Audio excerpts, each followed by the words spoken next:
This is your step-by-step guide to assembling the Big Fig platform bed. Step 1. Unpack and prep.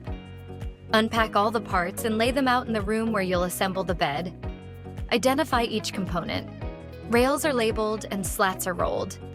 Lean the headboard and posts against the wall for easy access. And make sure you've got the hex key tool included in the box. Step 2. Position the rails. Place the long side rails with the U-shaped joints facing outward. Then, place the short head and foot rails with the U-joints facing inward. Set the slats aside for now. Step 3.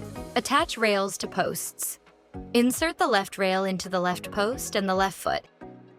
Repeat with the right post and the right foot, inserting it into the right post and the right foot. Attach the headboard rail between the two posts. Tip: this part's easier with 2 people. Now attach the footboard rail between the feet. Insert the center rail and support beams into the U-shaped brackets on the short rails. Then secure them with the included thumb bolts on both the foot rail and headboard rail.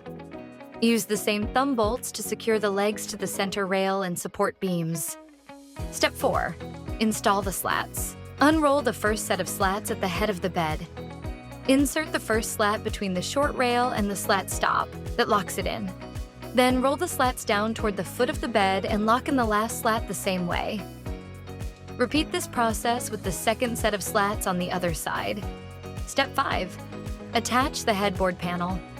Align the pre-drilled holes with the inserts on the posts. Then secure the headboard using the hex head bolts and the provided hex tool. If you have selected a cloth headboard, now is a good time to attach the cloth to the wood panel of the headboard. Simply drape the fabric with metal rail over the wood panel and insert the provided screws into the metal rail into the pre-drilled holes. You're done. Place your Big Fig mattress on top and enjoy your ultra-sturdy, newly assembled platform bed.